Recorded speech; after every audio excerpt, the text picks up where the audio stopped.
America's students are back on campus. Are the values they're learning in the classroom in harmony with your values at home? This is the CitizenLink Report. I'm Stuart Shepard along with Candy Cushman, who watches over a website we have called TrueTolerance.org. Hi, Candy. Hi, Stuart. Every year, a public school brings new challenges, new issues for families as they find out, who's teaching who and what classes are there and what's on the calendar and all those kinds of things. For many, this may be the very first time they've had to deal with the topic of gay activism in the public schools. What should they be watching for? What are the signs that they may be running into something?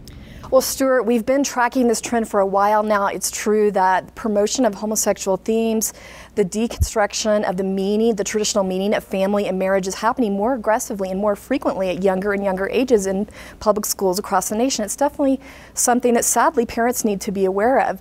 But what I want to alert parents to today is that this is starting to go into a whole new area, and we've been tracking this. And it's just this whole idea that male and female, man, woman, that really doesn't have any meaning. In fact, it doesn't exist. That male and female is something that we just made up as human beings. It wasn't a design by God, we created it. Yeah. And so that's how that's translating into the classroom is really kind of a you can choose your own sexuality message to kids. You can choose from a whole array of things. You can choose to be bisexual. You can choose to be something called genderqueer. That means a combination of male, female, or neither one. You don't have to be male or female. You can be a mixture of both.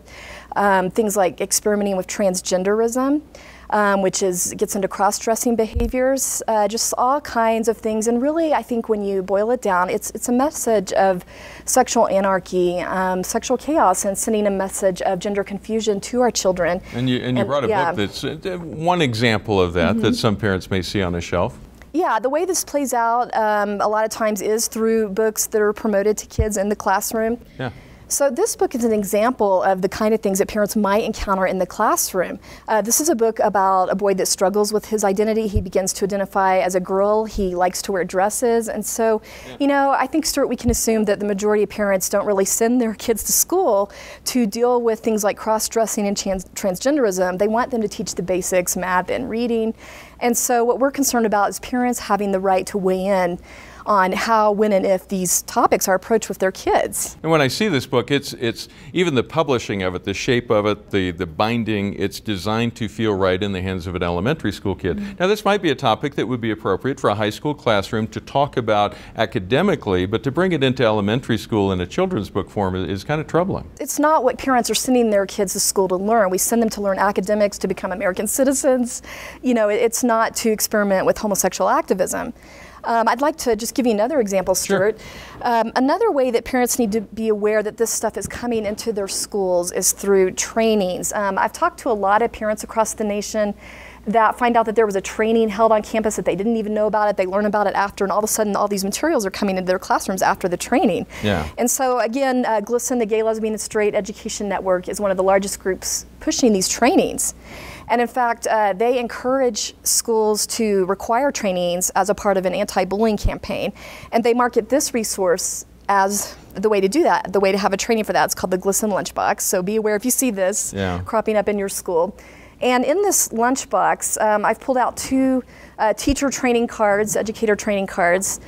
And it really gets at the themes that I was alerting people about earlier. You have a card here, getting in touch with your inner tranny, that educators and teachers are supposed to discuss. A tranny being? Well, yeah, in case you're not familiar with that term, a tranny refers to someone that, again, is experimenting with transgenderism, cross-dressing behaviors.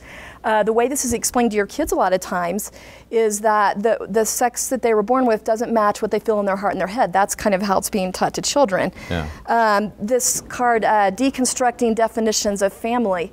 What I found interesting about this training card for educators and teachers is that on the back it has discussion questions, and one of those is how can we fight the traditional definitions of family? So you notice that word fight. This is not about anti-bullying. This is an activist agenda that's pretty radical, and so parents need to have their eyes open to that.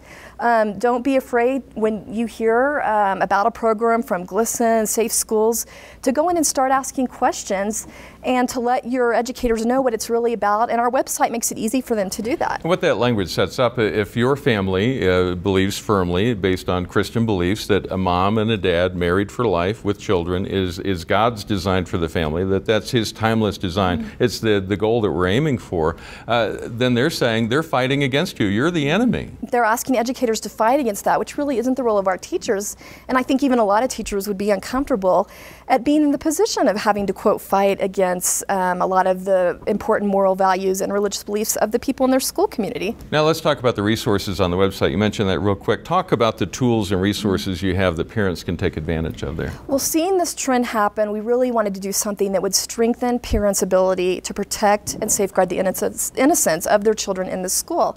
And one thing I really want to point out is that it's important not only for schools to protect children physically, but also psychologically and emotionally. So the school should be coming alongside the parent to offer both types of protection, not making it harder for the parent. And so some of the tools we have on there to help you do that are new parental rights tools that we recently unveiled. Part of that is a model policy, a model parental rights policy developed by one of the largest legal groups in the nation, Alliance Defending Freedom. Okay. And what this policy does, if it's implemented, is strengthen parents' rights to be notified about things like this coming up in their school. The school's required to notify them about it, and then they have the opportunity to opt their child out of it. And it's not just homosexual themes that we're hearing about that parents are concerned. We're seeing news headlines about schools distributing contraceptives to kids as young as kindergarten, sexually graphic teaching.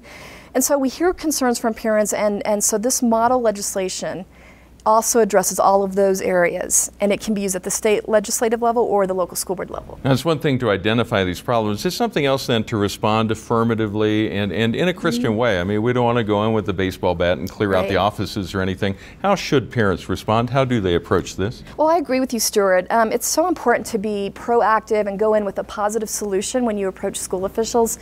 You don't want to just go in with concerns and complaints. You want to offer them a way to address those and have a solution. And so that's what I love about our website, because it has specific solutions that can actually help school officials, like the model parental rights policy. We have a model anti-bullying policy on there. We have a parent's bill of rights that you can print out and take in there and talk over with your school official. These are the rights, like being able to review my child's curriculum and tests that I feel are reasonable. If this isn't allowed in our school, can we change policy to reflect what's on here? And so we have tools that allow you to communicate in a fact-based and a reasonable way. And it's also, I think, very important for parents to know they're not alone in this. They're not the only ones. Right. You know, I think it's so easy for parents to feel alone. If they see something like this coming up in the school, they might feel like they're the only parent speaking out, even though they're really not. I think there is a silent majority there of parents that are concerned and want to protect their children's innocence. And so the reason we've created this website is to let you know that your voice is backed by national groups like Focus on the Family, legal groups like Alliance Defending Freedom, and we've put all of these tools at your fingertips to give you the confidence to articulate your viewpoint and do what you need to do to protect your kids. Very good. Well, Candy, thank you for keeping track of this and offering all of this helpful stuff to help parents through what can be a difficult time in school. Thanks, I appreciate it. And thank you. Thanks to all of you who watch us here on the CitizenLink Report each week. You may always write to us at mail@citizenlink.com. And remember, stand tall and be heard.